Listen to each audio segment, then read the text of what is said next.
Hello there everybody, and a very warm welcome back to the garden of the Swiss School of Violin Making. My name is Thibaut Jaberg, violin maker and student here at the Swiss School of Violin Making. And as you can see, today we are boiling varnish.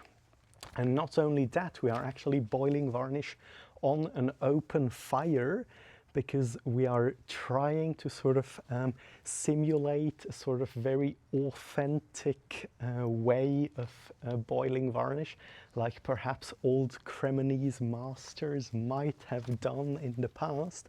So we are using just a small fire with little bits of wood. But yeah, I think I'm going to bring you in a bit closer and I'm going to show you what we are actually doing.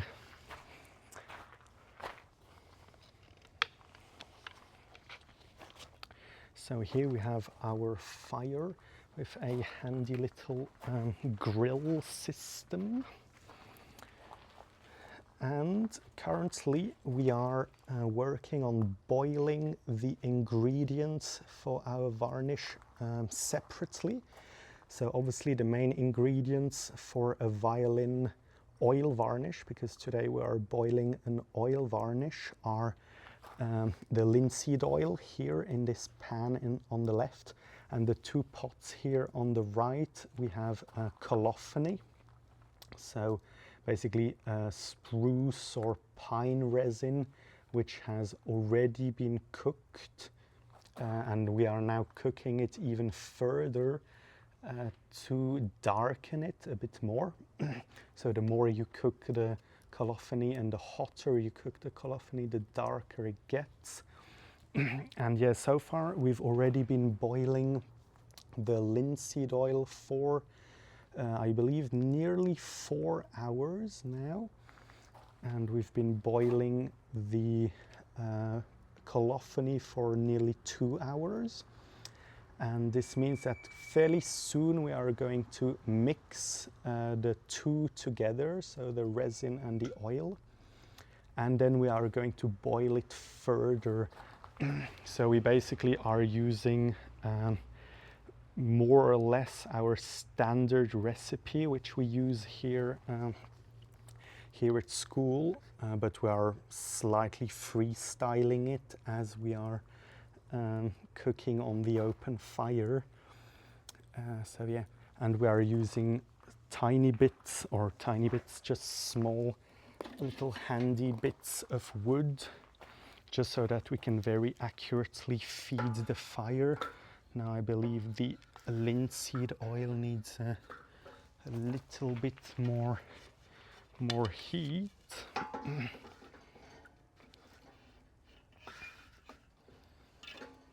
Right. So yeah, let me put you down again and then I'll explain to you a few more things.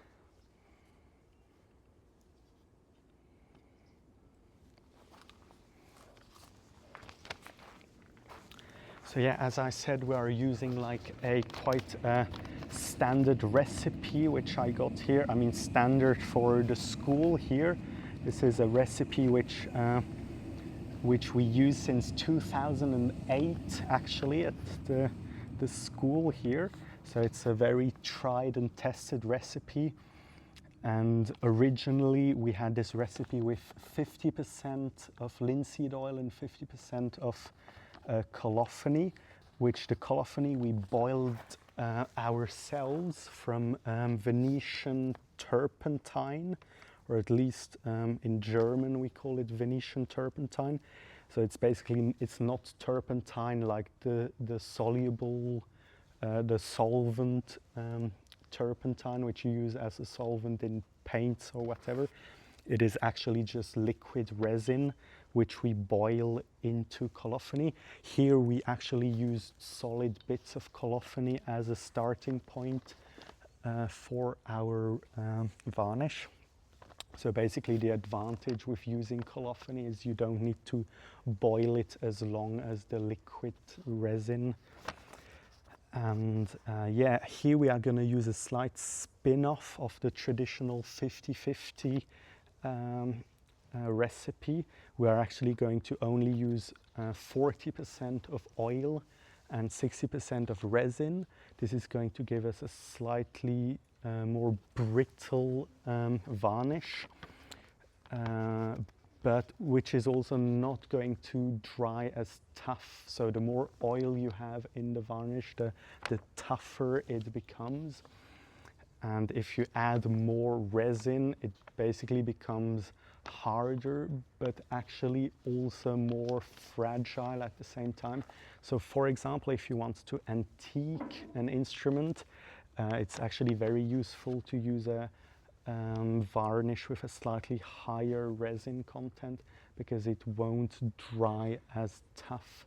Also acoustically, some people say it's better to have a varnish with a high resin content.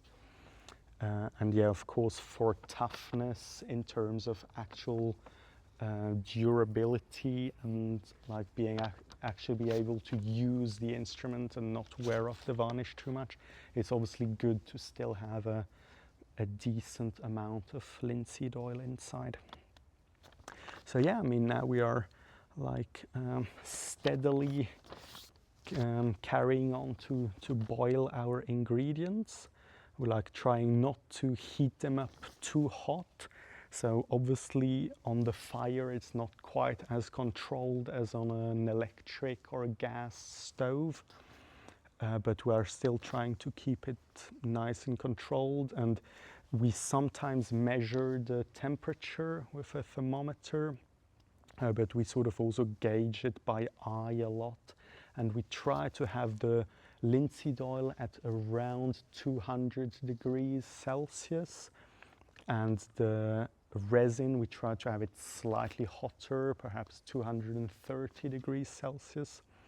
And then once we mix the two together, we're going to have it even hotter, maybe 230 plus up to maybe almost 280 degrees Celsius, to really make sure that the two bond together well. And also, I don't know if I mentioned the cooking times, but once we mix the two ingredients together, we are going to boil it for at least another 2 hours as one whole varnish, to make sure again that it really bonds well. So yeah, I mean, cooking varnish is not that complicated once you sort of have one recipe which works, but basically there are hundreds of recipes that work well. It's mainly about understanding the sort of basic principles of how an oil varnish is boiled, and like what an oil varnish consists of. So yeah, but I don't want to do too much talking, because this is mainly supposed to be a video about us boiling a varnish on the fire, because it's sort of something we've never done before here at school, to boil a varnish on the open flame. So yeah, I just wanted to sort of document that in a little YouTube video, and I might at some point in the future do a more comprehensive varnish video where I talk about all the different recipes we use here at school, and all the different methods that can be used, and all the different ways of making an oil varnish, and also how we use the oil varnish could of course also be a topic. But yeah, this is more or less an overview of our basic or our standard recipe, and yeah, also with one sort of special addition, the fact that we are boiling it on the open flame. So I hope you enjoyed this little video, and I will see you very soon in the next video. Take care everybody, and goodbye.